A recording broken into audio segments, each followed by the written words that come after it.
Yeah. So, so nervous. Knees are shaking. Palms are sweaty. Boy, buckle up, buckaroos. I'm ComicManAndy. You're in the ComicManAndy Comic Cave and Comic Dojo, and I'm one of 3 hosts with you tonight. We're who? Anybody else speechless? The show that crashed HBO on its first episode. Yes, comicbook.com reports Last of Us episode 1 crashing HBO. Some users having not able to watch the show, and even HBO Max had issues. The mobile had issues. So for a lot of us, maybe got lucky. We got to see it. But welcome back, Double O and Jackson. We are here. We're buckled in, and I am at a loss for words after last night's episode. Wow, indeed. It was what a ride. I had trouble at the beginning. Right at the very first start, I had to actually like reboot my TV is basically what I had to do and get it started over. So we were a couple minutes off the beginning, but we were able to watch it the rest of the way, all the way through. It was good. I had no problems. I was right in there. Worked perfectly. I must be a lucky guy. Yeah, you were lucky. Yeah, you got it all the way through. We also had no issues. Surprisingly, I had the trailer screen loaded up, like kind of like the homepage where the episode was going to populate. Went upstairs, kind of let the dogs out, did a couple of things, came back down, and like 9:01, we just kind of like backed out and backed in, and it was primed, ready to go. We fell a little bit behind. I like that a lot of us were chatting live on different chats in Instagram, on Facebook Messenger, some other places as we were watching the show. Mama Comics Lucy was in Double O, and Jackson, I think, was the only one that went dark, went silent, ran deep like a nuclear sub, went off the grid. Yeah, so my Pixel has this feature where you set the phone down on its face and it just mutes all notifications. So I just did that, soaked in the whole episode. Didn't talk. I haven't talked to anybody about it besides my wife and my mother. They both watched it. So that's perfect, man, because we are amped and we are excited. And just like that experience of chatting with everybody on Instagram and other social media messaging as we were watching the show, we're going to bring everybody here in the chat along with us tonight. Legion of Comics just finished episode 1. And so far, my favorite from Solo Wookie, as he's been watching the last couple episodes. Now we've got him addicted. If I lose my girlfriend or my job, I'm coming to live with one of you 3. Real quick, speaking of the games, I saw today, in case anybody has a PS5 and hasn't played this, apparently there is a free 2-hour preview of the game available for download on PS5. Wow. Coincide with the show. So you can play the first couple hours for free. Ooh. Of the remake, the new remake. That is awesome. Part 1, yeah, okay, that makes sense. That's amazing. Yeah, that episode was addicting. We're going to bring everybody in the chat along with us because there's a lot of people that watched it today based off of our recommendations. Legion saying let's rock. Burke just finished the episode as well. Nice. Holy moly. I cannot believe the feedback that people are providing and the reviews, and it was intense at the beginning. Yeah. We are gonna deep dive into this here in just a little bit. Daywalker absolutely loved it. Greg, what is up? Can't watch FBO Greg. Can't wait to watch Greg. I can't wait to hear what Greg has to say about this when he does see it. Legion says he can't play it on the N64. The man, the myth, the legend, the person that I have to thank for all of this Last of Us fandom in my life is C-Woodard19 down below. For those of you guys that aren't aware, I was on a show called Modern Men some time ago on the Comic Core. And that title, The Last of Us, came up as a, hey, should we read this? Have you heard of this, Andy? No, I haven't. Well, have you played the games? No, I haven't. See what it said? You need to play the game. And ever since then, this was years ago, ever since then, I've just been absolutely in love and can't get enough Last of Us content. But speaking of grades and reviews, Rotten Tomatoes with a 99 and a 96 as of today. As of this, I took this picture about a half an hour to an hour ago, and it's holding strong still. And I think most of the critics who reviewed this actually got the whole season. So this is a review of the entire season, whereas usually when Rotten Tomatoes hits, it's like the first 2 or 3 preview episodes that they have access to. Yep, I'm led to believe that as well, considering the way they put on some of the reviews, is how they spoke of it being masterful from start to finish, not the episode, but the story and the entire first season. So we're led to believe that some of these critics have seen all 9 episodes. So 99 tomatoes and 96 popcorns. That's pretty good. Pretty good. That sounds pretty good. Yeah. Wow. Especially considering, usually when there's something like this, where there's like a split in the fandom, usually the people that hate it will review bomb the hell out of it and bring that score down. But it doesn't look like that has affected this show, or Rotten Tomatoes just filtered out bad reviews, which can go either way as far as, whether that's good or bad. But oh boy, once again, we are live on YouTube, we are live on Facebook, and we are live on the Twitch. We're multicast streaming to far out there, wherever we can find Last of Us fans. That is where we're trying to reach. So my initial reaction is I'm kind of speechless. Do we want to throw a score on it? Our own kind of score. Maybe talk about something that maybe may or may not have nagged at us a little bit, and then we can kind of dive into that episode. Real quick, like grades, I would give it an A-. Wow. So I'm just going to leave that, and you can come back to me for the explanation, but I want to make sure everybody gets their grades out before That's high praise from you. Yeah, I thought it was really good. I liked it. I'm right with Jackson 00 with an A-. Yeah, I mean, I was going to go CGC style and give it a 9.4, but I mean, like A- works for me. Yeah. I'd go 9.6. Everybody use their own grading scale, I say, right? Why not? Yeah, no, A- is perfect. It's right. It was great. I absolutely loved it. Yes, Legion, that's perfect. So I agree with you 100%. You mentioned, Andy, maybe something that maybe start with the bad stuff, it kind of started with the prologue, as we expected, where it's like before all hell is broken loose. I love the little news thing at the beginning, the Dawn of the Dead style, like news section. And then it did the remake Dawn of the Dead thing where like little things are happening in the background that tell you that everything's going to go to shit soon. Like there was the report from Jakarta, and then there's like sirens going off, like, F-16s flying overhead, whatever. I probably would have done it without a lot of that stuff. I would have just had it be like you're in a normal day, and then she wakes up in the middle of the night and everything just kind of hits. I might have left that stuff out, but I don't know if that's just because like I knew what was going to happen, and maybe that's why. But that's kind of I think that might be why, because I kind of thought about it afterwards, and like the whole thing at the beginning, even with the 1968 news report and all that. Sure. And then all the things that they filtered in, it dropped in little hints for somebody if you hadn't seen it or if you hadn't played the brand new. Yeah. So yeah. I see what they were doing. I think it would have been more effective if it was just out of nowhere. Maybe you do something with the old lady, like the scene with the old lady who's in the background and all, like she's blurred out of focus and her mouth is all opening and you can tell she's starting to turn. That was fantastic. Oh, so good. I loved the whole opening, like in general. Like I liked the idea that like, okay, well, we're not playing as this character, so we probably need to know a little more about their relationship than we did when we were playing the game to make us care enough when she dies. And I will say that like they did a good job there too, because like my wife was watching it with me, and immediately when she died, she was like, well, I didn't see that coming.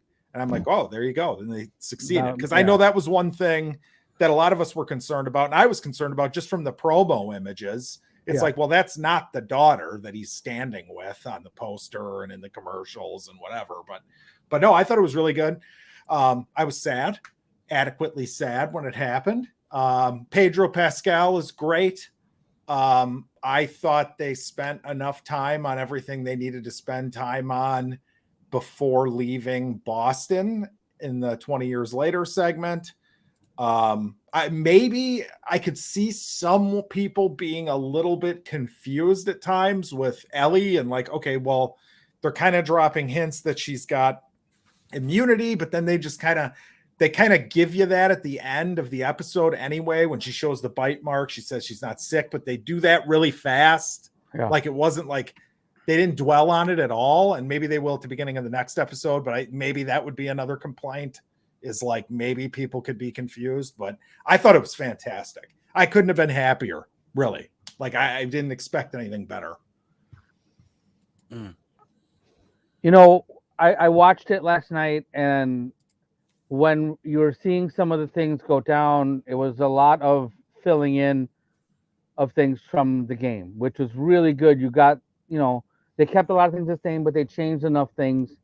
And it was okay, the thing that they explained things differently. For example, like what Joel and Tommy were doing, you know, like what their job is, and just little details that they threw in there that gave you some more backstory, like watching Sarah go to the clock store and getting the watch fixed. You know, they changed it to where, you know, she didn't buy the watch, she got the watch fixed, and just little tiny details that didn't really matter, but they fleshed out a lot of what happened before that. And I think you're right with the Boston thing. They gave us a lot of Boston time and got to the jump in a good amount of time. It was like the perfect good filler that they gave us before that jump happened. Yeah, I know there's people, from what I understand, there's people saying it feels rushed, but we talked about this. I mean, it's what, a 14-hour game. Yeah. Most of the time you're in encounters or you're searching drawers or whatever. I mean, we never spent this much time in these two segments of the game, just in cutscenes, right? So yeah, I thought it was great. I would be curious to know in the chat, like those of you who haven't played this, I mean, unless we spoiled it in the previous couple episodes and you were watching, like, were you surprised that the daughter died? I guess would be a question. Because that would be something that's like, you know, us who've played the game, that is just part of this show that we're not going to experience, right? Like when these things happen, it's not going to have the same effect on us as somebody who has no idea what happens, right? Regardless of how much they change. Right. So I'm going to forego any of the little gripes that I had. Like I said, like A-, 9.6 for me. I'm going to go for that because what we're going to do, we're going to try something a little bit different. Typically, you can't show video and audio clips of movies without getting strikes. We're going to do something a little bit different. We're going to kind of travel along with the show as we talk about it. But we're going to do it in a way that is kind of like using the show in still image kind of format. Now, granted, I should have said it at the very beginning, but this episode is going to be nothing but spoilers. The spoiler banner is going to stay up for the entire time. All we're talking about is the entire first episode, and we are going to spoil some things for anybody that hasn't watched it. And if you've watched this show, you've seen enough of this that the game is going to be somewhat different, but the bigger things are kind of there. And like we opened up with that news anchor footage, right? Mm-hmm. Yeah, and like this is where, like, I like the idea of the news anchor thing. I do think so. There's like in like writing, there's showing versus telling, right? Mm-hmm. And I feel like this was a little bit of telling, which would typically be a negative. Like when you're just telling, like all of the audience, you're just being told basically what's going to happen, right? I mean, basically that's what it is. I mean, you can do it in a way where as the story is going, you're seeing these things happen and the audience kind of has to figure it out for themselves, right? So you could complain there, but I thought it was really fun. Like it was the fact that we are living through a pandemic now and they were talking about it. Like, I thought that was kind of a clever, because I mean, we've been listening to conversations and debates like this now for the last 3 years, you know? So kind of a neat way to open the show. Yeah. And this is kind of like one of those things they talked about, kind of diverging away from the video game a little bit. I see this as at first I was kind of like, I felt a little cheated on, like, well, I mean, they really are going away from it a little bit, but I can see how they need to paint things a little bit more of a broader stroke for audience members who have never played the game before or have never even really been zombie fans or horror thriller fans. I mean, they're indoctrinating a whole new generation. And a lot of people kind of bring up the Walking Dead aspect of, well, this is I think I saw one semi-bad review today, and somebody's like, they're just kind of rehashing Walking Dead. And I'm like, Walking Dead hasn't been relevant for 8 years. I don't care if the show just ended last season or this season. That show hasn't been relevant for the better part of half a decade or more. So I don't think that The Walking Dead plays off of this, and I don't think this plays off The Walking Dead. I think this is going to set their own pace. They're going to set their own storytelling style. They're bringing what they brought storytelling-wise from the games to the screen, which is way better than Walking Dead, in my opinion. Way better than Walking Dead storytelling-wise. I get confused because like The Walking Dead is fantastic. It was like the first long-form zombie thing we had seen, but like, we really going to pretend nobody's ever done any of this before The Walking Dead or before The Last of Us? I mean, like, are we giving The Walking Dead that much credit for storytelling? Well, even you gave credit to Dawn of the Dead, Day of the Dead, that Right. kind of right. But like, too, yeah, but see, I don't see it as like ripping it off. I just see it as like you're almost paying homage. I mean, if you're fans of those things, there's no way you're not going to see the similarities. And like The Walking Dead, I'm sorry, but I mean, post-apocalypse, everything. There's like societies that you got to deal with, and the real problem are the other people. I mean, think like The Water World or Postman with Kevin Costner. I mean, it's kind of the same. I don't see like, okay, there's a reason why people keep telling this story, and it's because it's good. And if the characters are good, that's what elevates it to the next level. And really, The Last of Us, beyond all the world building stuff, it's really about those two main characters. And I thought last night they did a fantastic job of introducing both of them. So I have two buddies that I like, over the past few years, like I've been meeting up at the comic shop on Wednesdays, and like we all have different interests, different things, but we all meet up on Wednesdays and we talk about comics, and we like, so we have a little group chat that we talk about. So one of my buddies texted this today. The scariest part was that interview at the beginning, because everything that guy said is based on fact. Seeing fungus turn ants and other insects into zombies is freaky. He has never played the game. He doesn't have a PlayStation. He's an Xbox guy. So that was what he texted me today in our group chat, like talking about that beginning part. So like it needed it. Like it made sense. After I read that, I'm like, okay, so that made a lot more sense. I mean, I was okay with it. I didn't have a problem with it, but that solidified it. Okay, so a guy like him needed to see that, and that kind of set the whole tone of the show of what was coming up, after that part. So I agree to an extent, but there's something to be said about kind of leaving your audience in the lurk for a while too. I mean, we can learn that information down the road too. Yeah, that's true. You know what I'm saying? Like, yeah. So I mean, they chose to go about it this way. That's fine. Maybe they felt like they needed a hook. Maybe they're just like, everybody's burned out on zombies, like kind of like you said, Andy. Nobody wants to watch zombie stuff, so let's give them a reason this is different. I mean, who knows? But it worked. I mean, a part of it has to probably do with the fact that it is a game, and you can go and watch all the cutscenes for the game on YouTube or something already.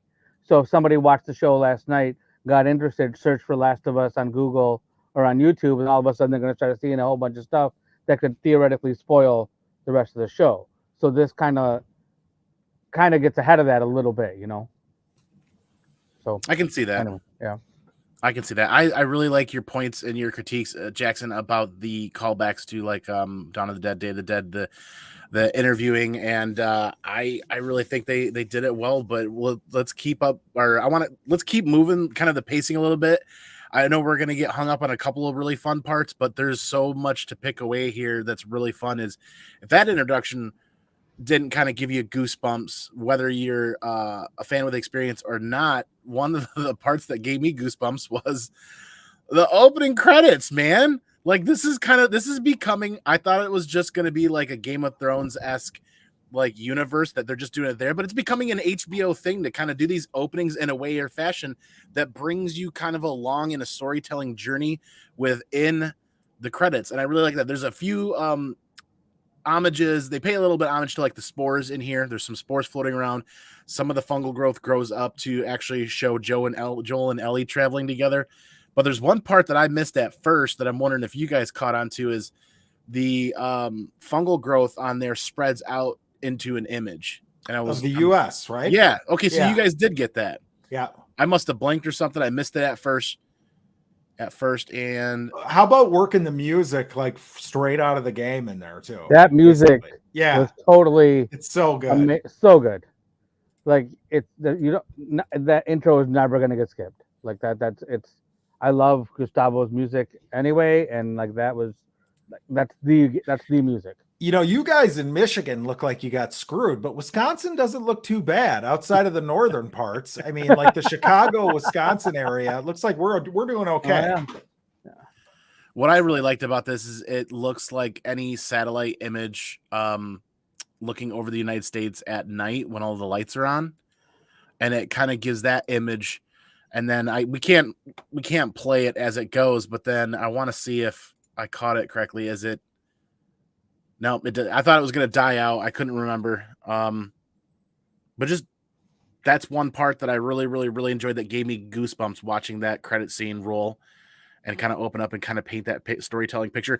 What I wanted to ask you guys is, do you guys think they're going to do like they've done in other past episodes and other past series where when they do that, the opening is going to change slightly with the story as the story advances? Do you think like they've posted that map of the United States right there? Do you think the next image of that might be a specific location, a building or something to kind of impart what could be happening in that next episode? Oh, maybe next season. I'll guess next season they do that.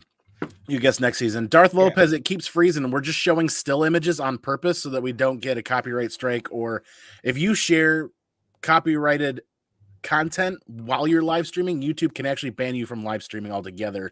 Are you talking about Wisconsin freezing? Or are you talking about the stream freezing? Wisconsin is definitely not freezing. I don't know about you guys, but like my grass is about to start growing again. It's bizarre. Wow, no, you're definitely warm then. It's bizarre, dude. It was cold this last weekend, but it's warming up this week. See, I'm with Seawater 19 here. It's had nothing to do with zombies, but the decision made by humans. That's what drew me so much to The Walking Dead. Was The Walking Dead wasn't the story of zombies. It was a story of people and the decisions they made to survive. I think this is going to be storytelling wise above and beyond way, way better. I think it's just the next level storytelling with kind of a similar premise. Yeah, 100%. Yeah, I would agree. I don't want to short shrift the first season of Walking Dead because I thought that was excellent. But it devolved pretty quickly. I don't think that this will do that.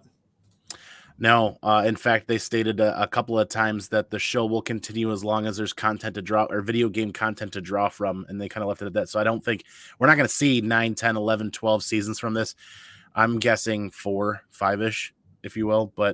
And then we jump ahead. We jump from we jump from the 1968 to 2003. I'm getting kind of lost. I'm kind of watching the episode and keeping up with you guys in the chat at the same time. But there was a comment earlier that I wanted to mention. Legion of Comics talked about his heart started racing when Sarah was at the watch shop and the wife of the watch repairman took the phone call and you heard some frantic speaking, and then she comes up and they start closing up the shop. I'm with Legion. That's when my heart started racing, and I already had experienced the game, but we're experiencing life through Sarah here in a different fashion. Yeah, the beginning was great. Getting to know her a little bit, the relationship between her and her dad was great. When they've got a long time of kind of building up, like, okay, something's going on, what's going on? And then when the shit hits the fan and you get the chase scene that was pretty much straight out of the game, it is awesome. They did such a good job. Yeah. Like they nailed it with everything going on and them running and bypassing the family on the road where it's like, nope, we've got a kid we got to deal with. And Joel, you kind of learn a bit about Joel. Like, look, Joel's like a good guy, but he's interested in him and his, you know what I mean? Which is crucial to the story, I think. Boy, did we ever learn a lot about Joel. I'm with Darth Lopez here too. Black Summer on Netflix was absolutely fantastic. Never saw it. It's another zombie kind of TV show series flick, and one of the characters in there, if I remember correctly, I felt would have made a really good Ellie at one point. I got some Ellie vibes from one of the characters in there. Darth Lopez will probably know what I'm talking about. But yeah, the car crash blocked Joel in the alley and forced his path. That was a nice little sidestep from the video game. Yeah, it was a little different. It did feel it was different than the game, but it did feel like a video game. Mm-hmm. You know what I mean? Like that's something that would happen in a video game. Yeah, I'm right there with Mark of Legion though, where my heart started racing at that watch shop, and then we start rolling right into the couch scene. Joel finally comes home late, and what I thought was a very different turn too was he gets the phone call from Tommy. Right. That phone call from Tommy was from what, Double O? He called from jail, but in the game it's Sarah that answers the phone. Yep. So they changed that a little bit because you don't know where Joel is at the time, and because he's gone. So it kind of gives you a story to tell. But right before that, just a little funny thing that they watched this movie, and that movie is one of Joel's. Curtis and Viper is something that's a Joel thing. Oh, So yeah, that's right. That movie that she got from the neighbor, the DVD that she brings back over, which is totally a Joel thing. And as the story goes, you learn more and more about. I mean, that's a Joel thing. But I thought that was really cool. Yeah, that right there. That's Curtis and Viper 2. So remind me, in the game, Tommy called from jail in the game as well? No, because he showed up. Yeah. Yeah, he called looking for Joel, right? So the difference in the game is that where you're at from Ellie's point of view, and it's true even in the show because she's sleeping when that conversation happens, right? But when you wake up, you don't know where Joel is at all. Like as the player in the world, you don't know what Joel's doing, where he is. Like it's a little scarier that way, I think. Yeah. So maybe I wouldn't have changed that, but I mean it worked. It plays into what they're setting up as kind of a tumultuous brother sibling relationship, I think. Yep. So he takes off, and then we get the that's how we get Sarah waking up by herself on the couch. Was Joel went to bail out Tommy, and then we find ourselves in a sticky situation next door. And I actually like how they brought her out instead of bringing the situation into their home like in the game. Yep. They brought her out alone by herself. They did a really good job adding tension and adding terror to somebody who's already experienced the story, because now you're taking the viewer. What they did, Craig Mazin and Druckmann did this masterfully, in my opinion, is they actually took everybody that's sitting on the couch watching this show, whether they experienced the game or not, and brought them outside of their own house and outside of their own comfort zone. I felt myself like an old style, like not old style, but like 80s or 90s horror movies. Like, oh, don't go there, you dummy. You know something bad's gonna happen. It's like I felt like I was traveling outside of my comfort zone with Sarah too. 100%, because you see her go in there, and we know, like, because we had seen what happened to Grandma earlier in the background, and so we knew something was going to be crazy. Then you see the blood on the ground, and then you're watching her follow the line on the ground. I mean, me personally, I would have just turned around and gone right back out the door for seeing the blood. But that being said, Sarah keeps going in to see what's going on, because these are her neighbors, people that she knows, and she keeps going. Then she sees what's actually happening, and then you get your first like glimpse of what's going on and what these infected one of the first stage of the infected looks like. So and the look of terror on her face. Yeah, but would she ever do that? I mean, not to be a prick, but like, would any 14-year-old girl just walk into that house? For me, that's a bit of a problem. Well, if you think about it, they built that relationship at the beginning earlier about, hey, so and so was looking for you, hasn't seen you but like she returns the dog. It's weird the dog's out. There's all this other crap going on. Like, what the hell is happening? There should be red flags. Yeah, there should be. Correct. We as viewers see a lot of red flags. And I don't like. I think it's scarier if something is trying to break into her home. That's scarier for me. Like home invasion is fucking terrifying. Like, Yeah. Yeah. you know what I mean? So I would have changed that. That you know, That's but that's Sarah just right there, not Ellie. It's Sarah. that's just my, you know, personal point of view. I don't like it, you know, I think like this is elevated beyond like the whole like you mentioned, Andy, like there's that feeling of like, oh, don't do that, like that old 80s slasher Dread. movie thing. That dread. Right?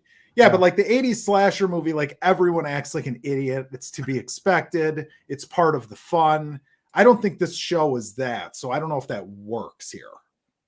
True. But Solo Wookiee brings up my first big gripe here, and that is we're gonna have to do this. All right, so just above Jackson's head, it's kind of hard to see, is you don't actually get to see it super well. It's not focused in, but it's actual like fungus has taken over the mouth region. And the first thing that my mind went to was what, Blade 2 or Blade 3? I think it was Blade 3. When the vampire's mouth rips open and it gets all these little tentacles and stuff like this.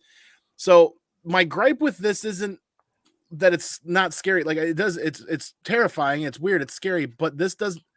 Now there's a counterpoint here. How do you explain the bite marks on Ellie's arm if you're not showing the teeth? Now we're not seeing teeth. Am I crazy, or you're saying that's fungus? I thought that was hair. Yeah, me too. I thought that was she was hair. eating. It looks like it's hard to see. It's kind of out of focus. You can kick me out of the stream for a second if you want people to see the. Just have fun doing that. Didn't even let him finish. So right down here, I think that's hair. I don't think that's fungus, but maybe it is. But also, she doesn't have teeth. Remember, he's stuffing the biscuits in her mouth earlier. Like, this is grandma who's an invalid. No, true. But if all of the first level infected have this like fungal growth in their mouth, and that's how they're transmitting the infection, how do you explain Ellie's bite mark when she gets bit on her arm? I'm going with that's hair, Andy. Yep. I am too. You might be right. That's what I'm going with, though. I didn't even think that it was fungus until now that you're neither. saying it. I totally thought she was like chewing on her scalp or ripping her apart. I thought it was hair at first too, but that's going to be homework for next week because the pieces stay attached as she pulls away, and they do kind of move around on their own. Maybe. Okay. Homework for next week. Then I will definitely rewatch. You know, the other thing too, I think, like, you know, you mentioned like if you don't see the teeth, but at the same time, it's like, again, that's something we've all seen a billion times. Like this was more effective. I mean, I can turn on any zombie movie and see, like, you know, the standard ripping and tearing with teeth. Yeah, let me get to this next scene. Here you go. This is where Solo Wookiee. There's another clip, and that clip is this scene right here with her mouth pretty much mostly open and what looks like a lot larger follicles than just hair sticking out. Fair enough. This is kind of like that. They're diverting a bit from the video game, and this is how the virus, it's not a virus, this is how the fungus is spreading. But Ellie, when you look at Ellie's arm, we'll get to it later in the show, still has bite marks on it. Yeah, she's bit. Teeth bite marks. Well, if the level 1 infected, if the fungal infection takes over their mouth and their teeth and they no longer have teeth, how did Ellie have teeth bite marks then? Hold on. Also, make sure when we're going through this that we stop on a still of the one that is stuck in the wall, because I think that had teeth.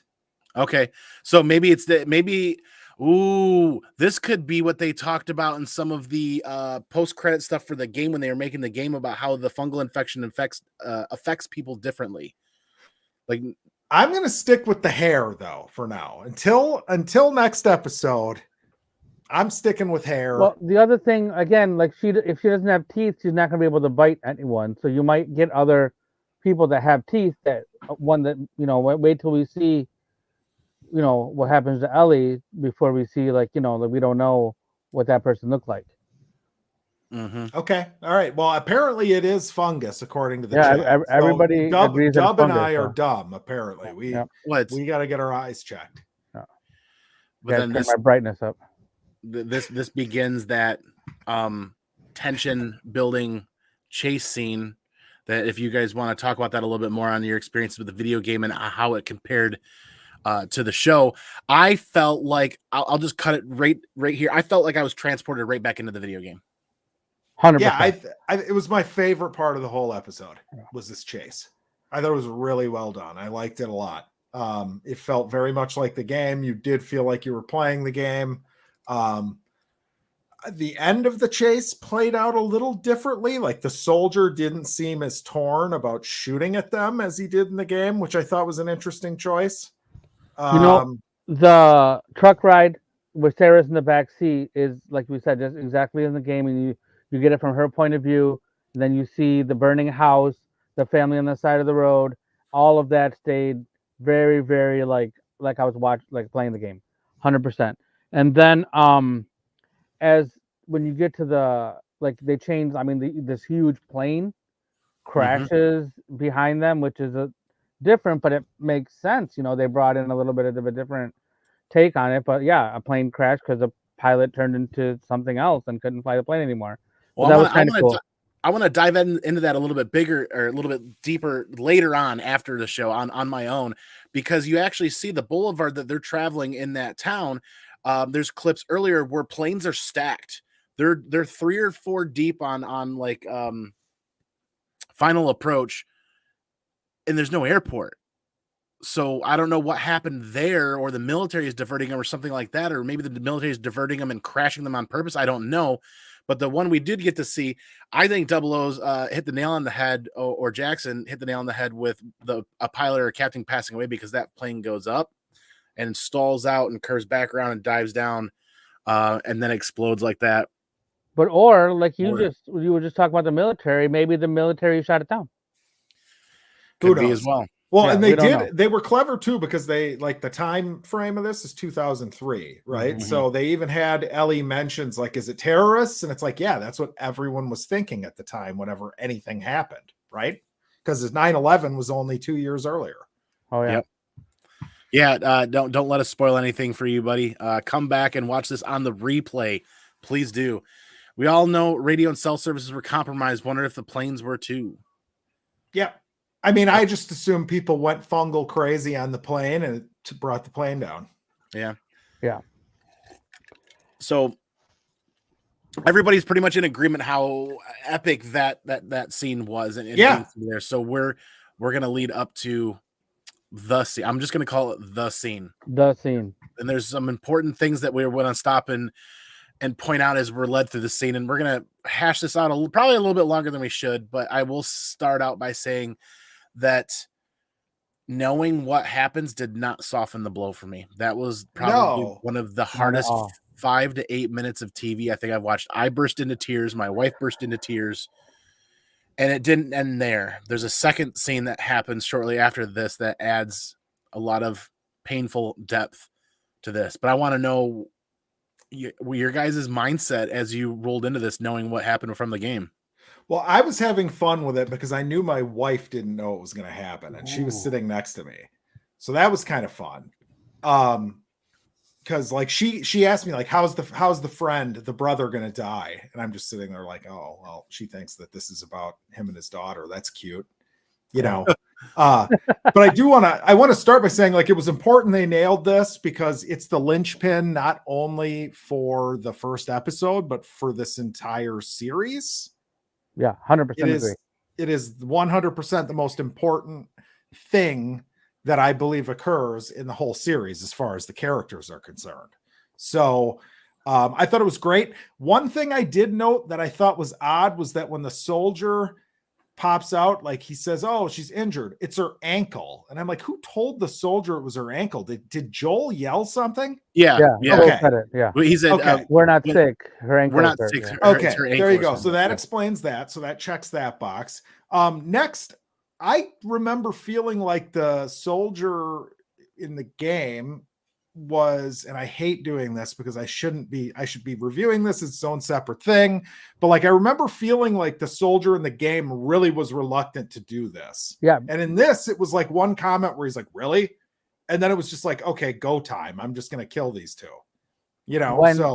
when he's talking in the game, when he's talking he's talking back to whoever's talking to him, he says, but sir, it's a child or it's a kid. He says that right before anything happens. And that's where you feel like, oh, this guy is like, come on, man, it's a kid. I don't want to shoot the kid. and so we don't get that here. But then a few minutes, maybe a minute later, he says, "I'm sorry" to Joel. He does. But that's not nearly as impactful to me No. as saying that it's a kid. Why are you telling me to shoot a kid for? So it's I don't know why they changed that, but they definitely, I don't know, it was different. Well, it kind of bothers me because it plays into this thing that's like popular in media, especially like I just saw the second Avatar movie, and it's those movies.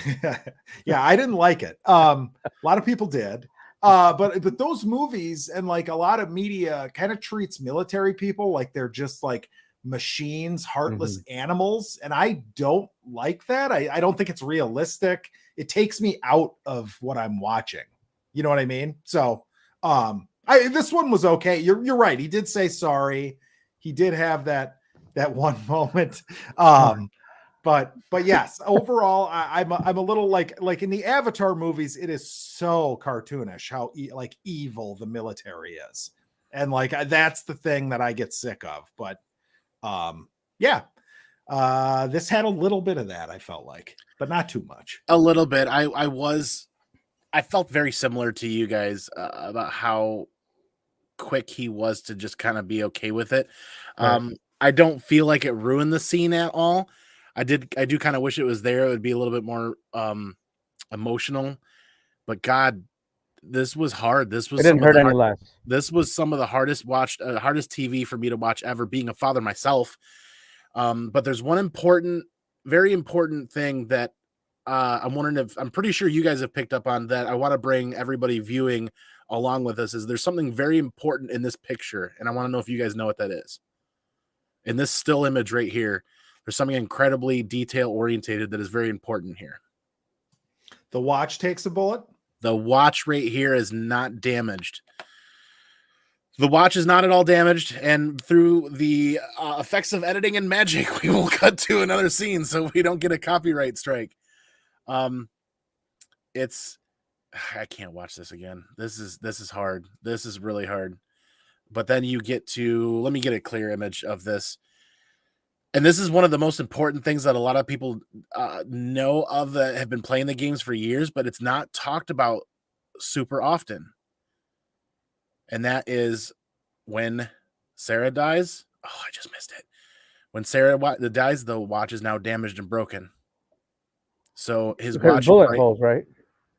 I still have not been able to tell, because it kind of looks, when Tommy shoots the soldier, Joel's left hand jerks almost like it's a ricochet that takes out the watch. So I still can't quite tell if it's that moment that the watch breaks or if it's when him and Sarah get shot, essentially, which is what they're trying to deliver in the story. I'm thinking too hard about it, but what they're delivering in the story is the moment that Sarah dies, or about the moment she dies, is about the time that the watch gets damaged.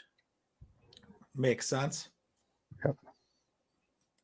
And it's kind of hard to see, but right there in the dark right here. If you're at home on a TV and you can zoom in.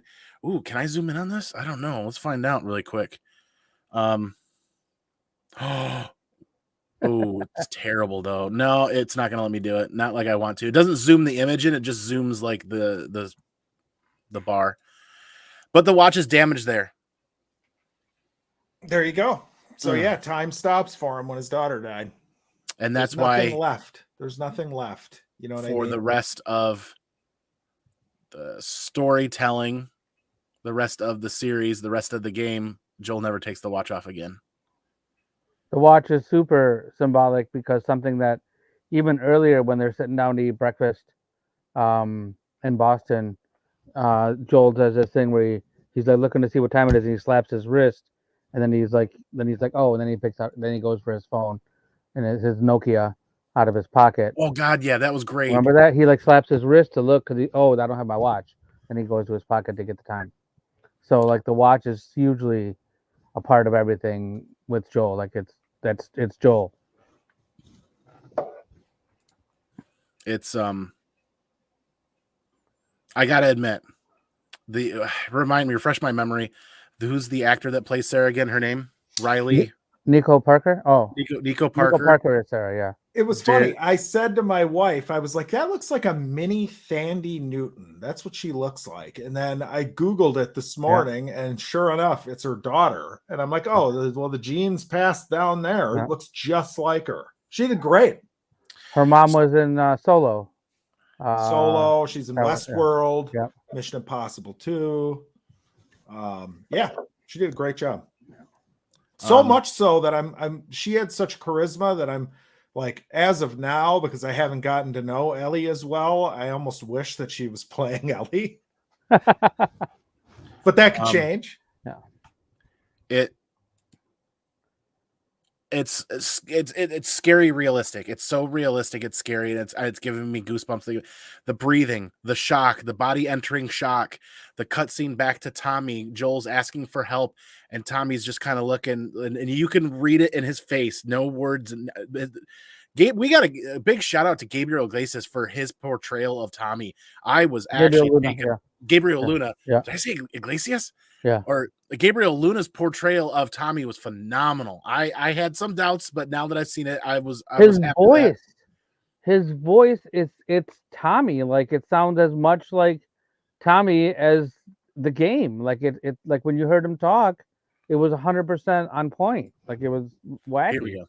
Here's a good scene. So I think my prolonged processing, this is a lot. That cut back to Tommy, Joel's asking for help, and you can read the look on Tommy's face that she's gone already. And the camera cuts back to Sarah's lifeless body that fast. That's how fast the human body can bleed out with enough trauma. And that's so fucking scary, realistic that I almost had an anxiety attack watching the show. They deliver it ultimately way too realistic and well, but there's the shot that I was really kind of looking for. There's the broken watch. Now that Sarah's passed and that watch is broken and Joel doesn't take it off ever again. It was fucked up, man. Yeah. And you knew what was going to happen, and it didn't matter. It hurt just as much. Like, it totally didn't matter. Can you put on Legion's last comment there? Because that's what they were trying to do. And if you never played the game and that's how you feel, that's exactly. She did such a good job. Yeah, it doesn't break you. Like, in the game, I was sad, but more like shocked, because you don't know these people at all. You're playing as them. So like, you naturally have this empathy for a person you're playing as. It's like a weird thing with video games, but like in the show, the way they she's very caring and she's nice and blah, blah, blah, takes care of the old lady next door, cares about her dad.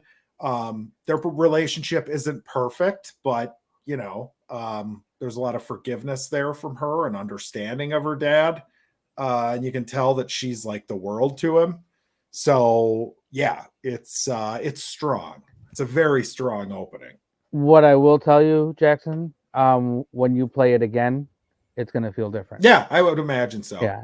Like, even before, like, after watching the show now, like, I know it's going to enhance like the gameplay, but like that second time I played the game through, it was a whole lot different, because everybody else so much better, Joel. Yeah, right? Exactly. Yeah, I will say that second or third time that I played through the game, it does hit differently when you start to have a bit of a memory backlog or relationship with the characters. Yeah. It's tough, but that was the most difficult TV I've watched in many years. But then cutting ahead, we're not even halfway through this episode yet.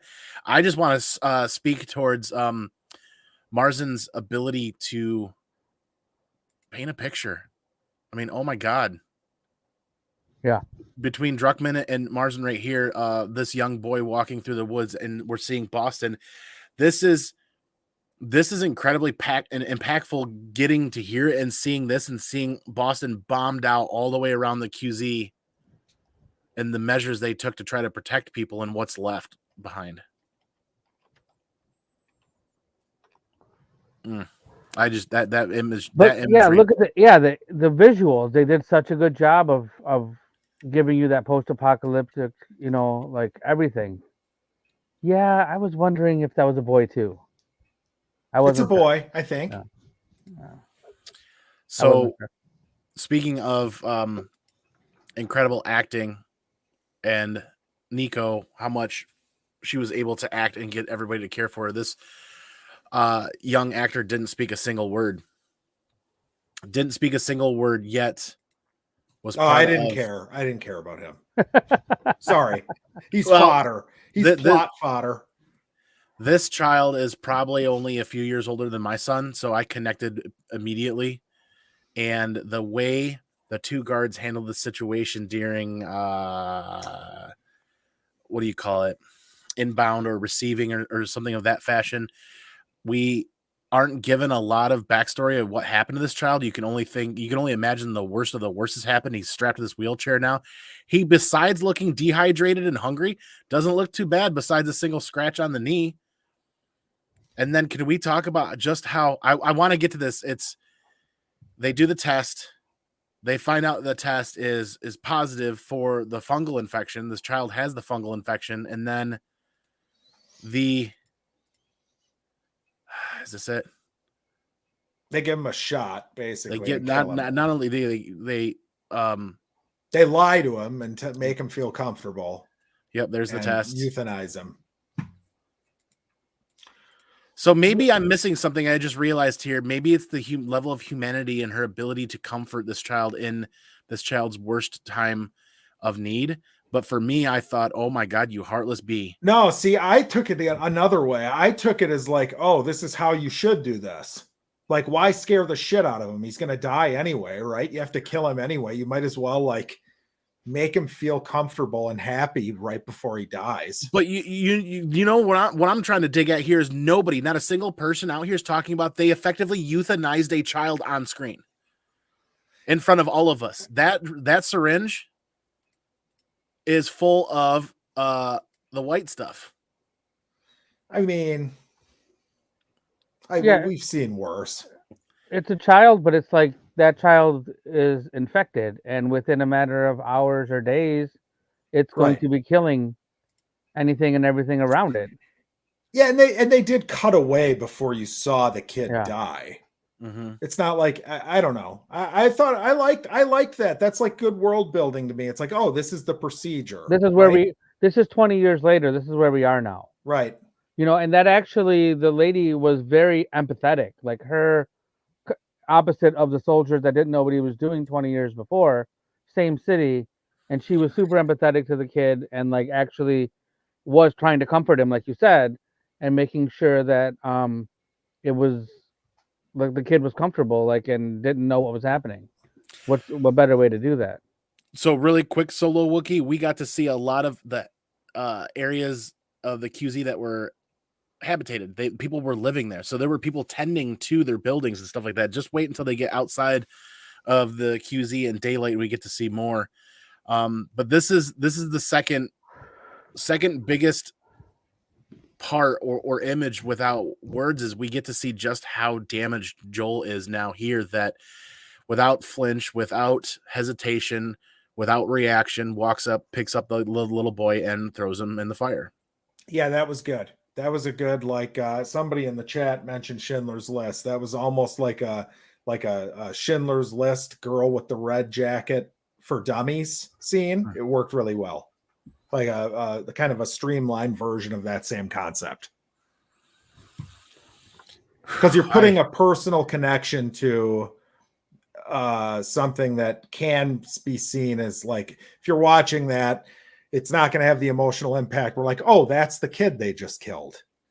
Where it brings it more to life for you. So I liked how they did that. Yeah, and to add depth and add layer to it, they're literally shoveling out the ash pit into buckets. Everybody's mixed together and they're shoveling it into buckets. It's horrific. Yeah, but then you're seeing like where Joel is now. Mm-hmm. Like this is where he's over 20 years. This is where he's ended up. It's a job. It's for money. They're collecting ration slips. Mm-hmm. And you got to do what you can do to survive. Mm-hmm. Just looks like the I scared off my lawn last week. Totally kidding. Oh boy. That's kind of where my mind was really focusing on wanting to cover tonight. We're coming up on the hour mark. That's only half the episode, but a lot happens in the last 30 or 40 minutes. The interaction with the guard, the left turn they kind of take with the protagonist of the docs, Robert. Yeah. Yeah. They changed that whole story, what they're looking for, what they're doing, and Did I mean to say antagonist, or did I flip flop those? Antagonist. But no, you know what? And there was a clear reason they did that, because in the game, correct me if I'm wrong, you're looking for weapons, right? Like you're getting your weapon. Yeah. Well, in a game, you want guns, right? Like it's literally the gameplay is centered around shooting stuff, so it makes perfect sense. In this made more sense. He's looking for his brother. We get into that whole spiel with him. His brother left. He usually calls every day. He hasn't called in 3 weeks or whatever. Needs a battery, needs a car, needs to go find his brother. So it worked really well. Yeah, I think it worked incredibly well that they're shifting the focus from guns to that battery. But the journey that they kind of took through the QZ and the game to the docs hunting him down, that was a lot of the gameplay that we talk about that they could cut away and condense the story and make it more impactful like they did here. I think this is a really good left turn from the game. Yeah, and I think it was okay, because like that all was doing a mission in the game, like getting to Robert, and we don't need to see that on screen. Like Jackson said earlier, you're searching through buildings, you're opening drawers, reading notes, you're going through this whole slum part of the place, like the city, to like get to this guy and trying to get clues to where he is. And here we're just cutting through the sewer to get to the building that we know where he's at. So it's, we don't have time to like play an hour worth of hunting for Robert. We just get there to him. We've already met him. We know he's a scumbag, and because his guys already beat up Tess, and we already met Tess, and so now we're going straight to Robert, and we got Marlene, and we meet Marlene, and we meet Robert in that building. Well, and this leads us to Ellie, which we should spend a few minutes on before we move on, I think. What did you guys think of Ellie? Out of curiosity, before I want to hear what you guys have to say. I'll start then. I thought she was more like brash and crass than I expected her to be at the beginning. It's almost like they're setting us up for what happens in season 2 already. Was how I took it. Like, I think they had to deliver Ellie correctly, and they had to do it like they had to go hard to the paint right away to get game fanatic fans like myself to say, this is your Ellie and she's going to do it well. And I think she fucking nailed it. Right. I guess I remember there being a little bit more of like an arc with her, where at the beginning she was kind of timid, and like as the game went on, she started shooting people for you. You gave her a gun, all that sort of stuff. So I suppose they can still do that, but like personality wise, I felt like, oh, she's ready to go fight somebody immediately. Yeah, in the first game, they do kind of Double will attest to that too, is they kind of give you like a progression or a level, but that's because you have that time to live with that character and experience that. We don't quite have that same amount of time. I do kind of feel like what we're gonna see for Ellie's Innocence Lost is gonna be earth shattering in storytelling, in my opinion, as we go forward. What we're seeing here is more of like the comic adaptation of Ellie, the gritty, knife wielding. If anybody's read those 4 issues of comics and played the Left Behind downloadable content, that's kind of more of like a gritty, ready to go Ellie that we're getting here, and less of the baby beginning Ellie that we kind of get in the first game, in my opinion. Well, I mean, like, we meet her and she's chained to a radiator. Like, if that's not going to cause you to have potty mouth and be upset, what do you think? I mean, how else is she supposed to act? She's pissed. Scared? Yeah, she's scared, and she's not timid. Like, she's never like really hides her emotions. She's always out there, and like, even from the beginning of the game, she like, she's got a potty mouth and she says what she wants to say right off the bat. Yep, Mark from Legion of Comics has not played the games yet, so we got to admit this is true to Ellie with the foul language, the witty, snarky remarks, and the punny jokes that we'll get to see that come from the game.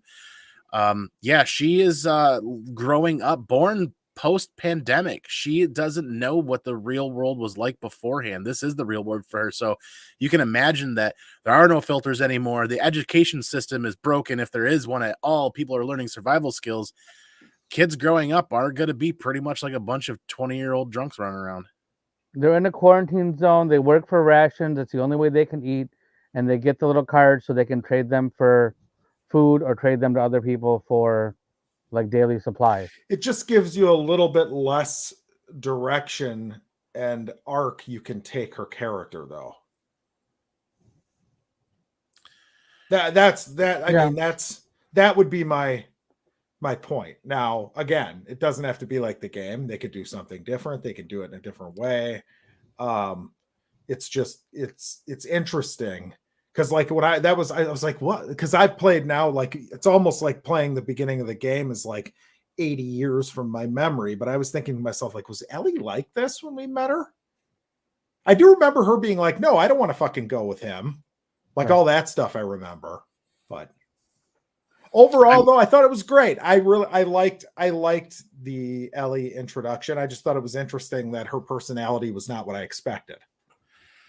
Okay, I can kind of see that a little bit, but what I like to think is where you might think Ellie's ceiling is as a character right now, I think is just going to be 10 times higher than that on screen here. I think this style of storytelling and what they have here, it's going to be even more difficult to watch on screen than on the video games. Then killing puppies and pregnant women. I mean, you can't beat that, can you?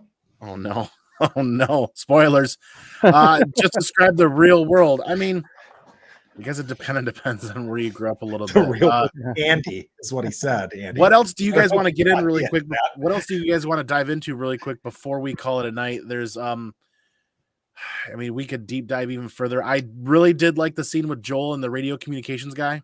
I liked that, and the one with him selling the drugs too. Right. Yep. Because Joel isn't a good guy now. He's a morally gray, complex character, and I love. Yeah. I need the fact back. Yeah.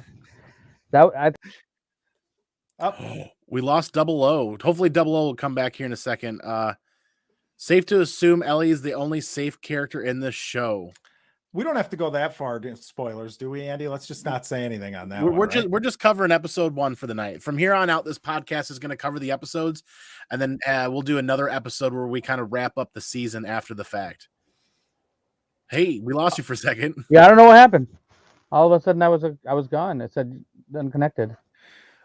Real quick. So the only other thing I really want to touch on is the ending too was very video game-esque, where they're sneaking out of the city. Mm-hmm. They can't be seen, and the military guy shows up, and there's a really like good PTSD type moment for Joel, where like the guy's basically like testing them and holding a gun to him and Ellie, and like you can tell he's trying to keep Ellie at like arm's distance. Like he does not want this burden on his life right now. Yeah. But when that soldier does that, he snaps and he attacks the soldier and beats him to death. He has a flashback. Yeah. And he has a right, like a flashback. And then Ellie, and they did this on Inside the Episode. So if anybody hasn't watched that yet, they talk a little bit about this, how they tried to contrast Ellie and Sarah, where Sarah, when she saw her dad killing someone who was already zombified, was like, thought it was horrific, whereas Ellie just kind of stares at it and is like almost like numb or excited about it. Yeah. So I thought that was neat. I wanted to get into that a little bit too, and we can kind of close that out here. There's a lot of before we dive into that and close out the episode, can we talk about the radio in Joel's room really quick and the codes? Oh, that was great. That was awesome. That was slick. That giant billboard top hits, and then that code, it was just a B/an F. And I immediately knew Bill and Frank. I'm like, this is cool. And I didn't really pick up on the code right away, but 60s, anything playing out of the 1960s. I was trying to figure out, I didn't realize when it said 60s, 70s, 80s that they was talking about an era of music. I was like, well, what song has the title? It has a title of 60 or the number 60. Yeah. And it took me a minute. And then 80s, it just said a red X. Well, as we close out tonight's episode and talk about the end of this a little bit, that show pans out of Joel's room with what playing, Jackson? 80s music. 1987 Depeche Depeche Mode. Mode, Never Let Me Down Again. Classic Depeche Mode. 100% 80s music. Yep. And that means things are going down, like, not in a good way in wherever they are. So they're No walking into weapons, no potentially a trap. drugs. Yeah, it's dangerous, is what I get out of it. Like, whether there's infected out there or whether there's military out there, something's out there that's not safe and don't come out. That's what Yep. I got out of it. And that song plays after they've already taken off, and they're not going to be able to turn back from what they've started. Yeah, they don't know what they're going into. My heart's already racing talking about that. Can I go backwards for 1 Yes. second? That's like a TV show writing gripe for me. Yes. Just in general. And it's like, I don't even, this stuff just goes over my head now until I just thought about it because I'm so used to it happening. But like, there's a scene where, what's the main Firefly chick's name? Marlene. What is Marlene? Okay, Marlene. so Marlene has like her top lieutenant girl with her, right? Yeah. And she's like, she pulls out a note. She like hands the note over to the other person. And the audience is supposed to be like, oh, what does that say in the note or whatever? It's like, who would ever, when you're in a room by yourself, not just talk about that? Like, wouldn't she read the note and be like, holy shit, she's immune? Yeah. Like, how do you know this? I don't What do think we know? let's I don't think that anybody outside of Marlene and That this other woman? character, I don't think anybody outside of those two know about the immunity at this point. I think that note was that they are discovering that there is an arm of Fireflies out there that have the capabilities and have the medical facility. I think that's the radio communication. In my mind, that's the radio communication that they're receiving. So you don't. So do you even think that lady that's with Marlene even knows Ellie's immune, or because they must, like, multiple of them must know she was bitten. And I don't chained there, right? Well, like, that's I don't know if they know. We don't know that, but her So looking at we're gonna that call note, her. I don't know what her name. We're gonna call her Van Gogh. She did not know. She did not know that Ellie was immune or anything. Like, why are we keeping this girl? Until right Why do here. we ever Yeah, change you're right. until You're right right. here? And Yep. that paper could have like stats on it. She was bitten on this day and this happened this day. Like, we don't know what actually is on that paper. Maybe it's a note. Maybe it's some kind of numbers. Maybe it's some kind of stat check mark, something like that, of how many days it's been since she hasn't turned. Who knows, like to, like, some kind of, I'd like to. Either way, people don't interact like this in real life. Yeah, like this doesn't happen. Yeah, I do agree with that. I'd like to think that note is a message from a Firefly outpost saying that they have a medical facility and they have a doctor and they have this and they have that, because I think in this time of the story, only the couple of people there in Boston with the Fireflies know about Ellie and about her potential immunity. I think the larger people that are keeping her captive don't know about Ellie being bitten. I think it's just Marlene and maybe her lieutenant, because it's at that moment is when they started they made the plan. No, they made the plan ahead of time. They were reaching out. This is the response after they reached out to that group, is my guess, because they've had this plan devised. They have all these bombs and these diversions set up. And now that message is in, now's the time to act and for them to bail out and head out. So that's where I'm kind of piecing it together. And that's kind of what I like to think about, putting 2 and 2 and 4 to 4. And that's my guess, but you're right. That's kind of a weird interaction. And I like that we're calling her Van Gogh, because I don't know what her name is. She's a character for the show. We wanted this really quick too, if I remember correctly. You wanted to cut to that part. Yeah, are there teeth on that thing? Do we get any closer than that? We get closer, don't we? Let me give it a minute. Yeah, there are teeth. I thought so. Oh, the flashlight kind of washes it out a little bit, but that's fine. You can confirm. We trust you. There's teeth. Yeah, there are definitely teeth. And that infected individual. And obviously it was somebody that had turned into a clicker, or no, they still have eyes and a nose. Never mind. No, it's wicked. Whatever it is, it's badass. I like that. So no, they never seem to follow the same path. Like, I know there's stage 1, 2, 3, and 4 of infection, but it seems like different people kind of jump from 1 to 4, or they kind of jump around a little bit, or that you get these people that even though they die and they're infected, they don't actually go to 2 or 3, and they kind of embed themselves, because the storyline in the games kind of makes you think that everybody goes from 1, 2, 3, and 4, and then just kind of turns into this moldy mush of goo kind of thing. But as you can see, this is a mostly formed human. Yeah. With teeth still. Maybe that person got trapped in that goo that was already growing or something. We don't know. That could be. They definitely leave it to the. Open to the imagination. I'm still getting messages from friends about watching the show and not watching, and like, it's just the communication going around the group that this is. I mean, yeah, I don't know how to put it into words, but there's a good close up. Yeah, bingo, teeth, Yeah, so they can bite. Yep.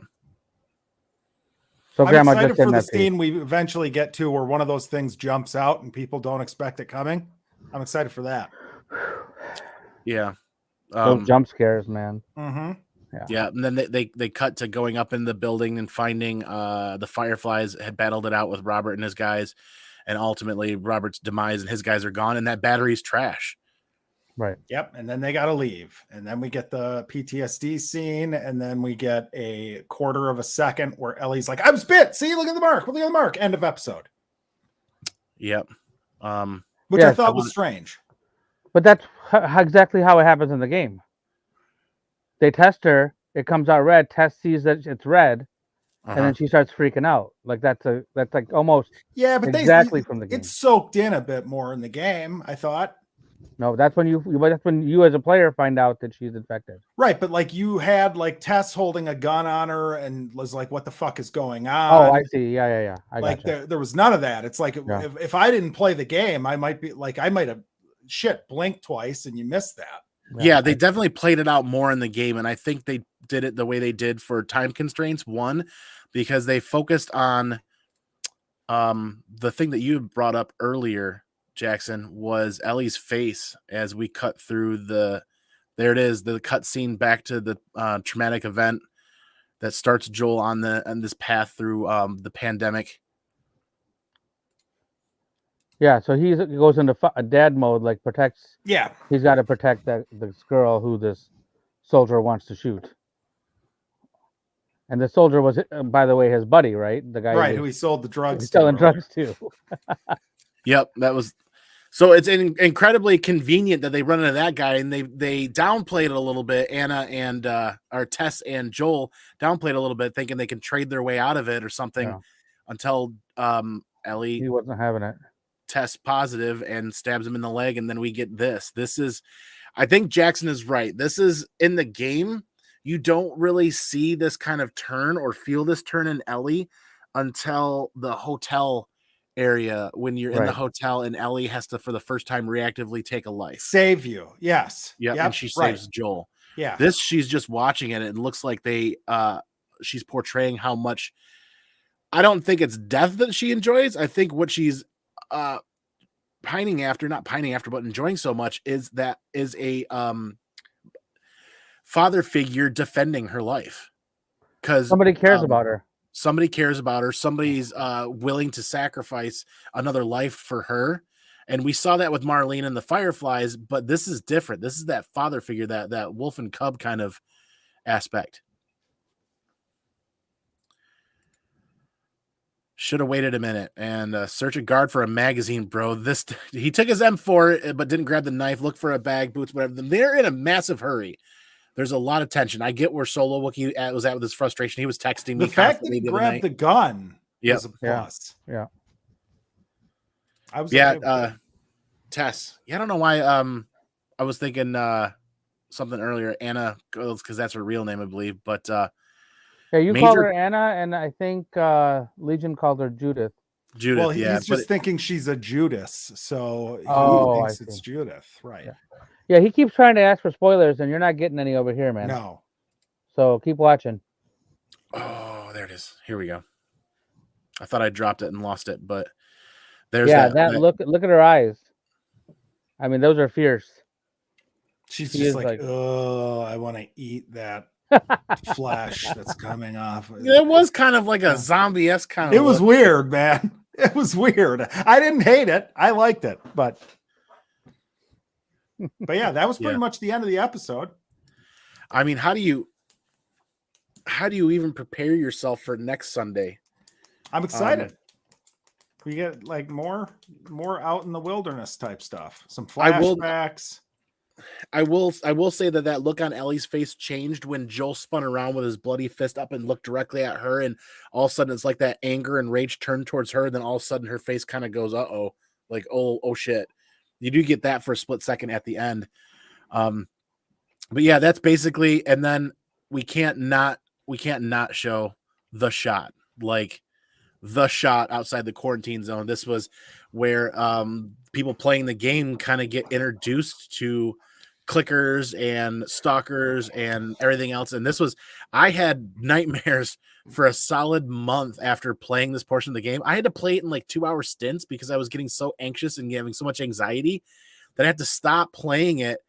And I was playing like maybe 2 or 3 hours a week at total. And it took me forever to get through the game. But this is one of those big scenes that came out really, really well, in my opinion. The way it looks, and then the music's playing in the back. I mean, you're getting that Depeche Mode song playing, and it's so good.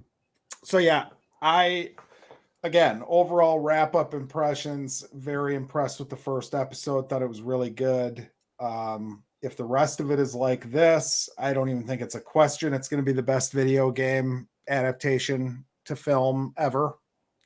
I don't even think that's a doubt if it's this good. Yeah. I would agree. This started out with a huge, we all gave it solid. Yeah. A minus right there. So I thought it was really good. I mean, the things I complained about were all nitpicks, right? I can't be upset about it. Same here. So. Yeah. It was all little details that overall don't affect everything. Yeah. And that nothing that really matters. I would agree with that. That's kind of how I feel. Like I was a little nitpicky on a couple of things, but then when we sit down and we kind of talk it out and hash it out with everybody in the chat and you guys, some things start to come to make a little bit more sense. That's why I really am excited that you guys wanted to be a part of this, because sometimes as you sit there and you watch a show and you're kind of like, wait, what? It's not that you don't understand it. It's like you might not be happy with the choices they make, but then when you look at it from Double O's perspective or Jackson's perspective, or Mark from Legion of Comics who's never played the game, and you kind of piecemeal that all together, you're kind of like, okay, now you kind of can see the writing and directive directions that they're trying to take to put this on screen, and the way why they're fitting it together as we come together kind of as a team, and it's amazing. I'm very excited for this. Ooh, we got a hot take here. We got a hot take from Vincent McLean, the Comic Machine. Vincent, I think you're right. We're going to switch over to Velma coverage next week. I was going to say Velma's my favorite show of the year so far. We're going to a flawless premiere. Yes. Nice. Once again, comicbook.com reports that HBO crashed for some people and the show was unwatchable. People weren't able to get it to load. So how often do you hear of HBO crashing for a season opener? I think Game of Thrones did it. Game of Thrones did it for the finale or near the end. I think that's what. Yeah, every year Game of Thrones, the first episode, it would crash and everybody was all pissed. So I almost feel like they do that on purpose. They they throttle the internet so that it crashes and they can release stories about it the next day and get the hype up. Yeah, be on the news, right? For whatever reason, yeah. All right, so anticipation is high. Yeah. Yeah, it's very high. I have to mention one more thing. In the very opening of the show, it was a 2003, and they played a song by Avril Lavigne. My wife absolutely freaked out. She was so excited. Oh, they did. Yeah, it was Avril Lavigne song. I don't know the name of the song. Was that the song that was playing before they cut to the news about Jakar? Yeah, it was when she was making breakfast, I think, or right, very, very early. And the wife has multiple Avril Lavigne tattoos on her, so she was so unbelievably excited. So she was kind of, she's a game fan. She's huge, obviously, she's a huge fan of the second game. For those of us who have followed along, and so this one was kind of she wasn't super. She goes, "Oh yeah, it's gonna be cool. It's gonna be cool." Then that song came on, and then everything just. She's like, "I can't believe they played that song. I can't believe they played Avril." I can't, and then all of a sudden she's all the way back into it. It's her first time watching it, so she's all in again, man. So yeah, I'm not lying. We could spend another hour sitting here hashing out little Easter eggs like that. Sarah's shirt was an exact replica of the shirt from the video game. They just changed the 2013 to 2003 on there. Mm-hmm. And you notice all of the tour spots where the band was touring are all spots that you visit in the game. Oh, that's I didn't cool. notice that. That's Oh, awesome.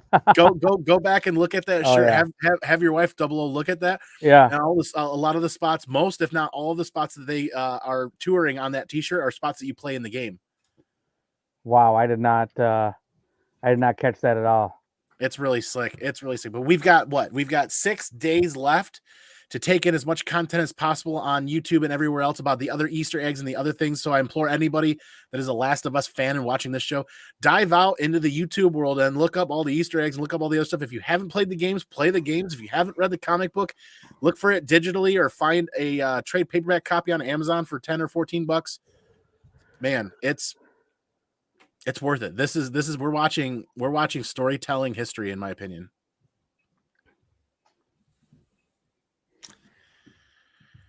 Yeah, that's how gonna lose his storytelling history. Come on, Andy.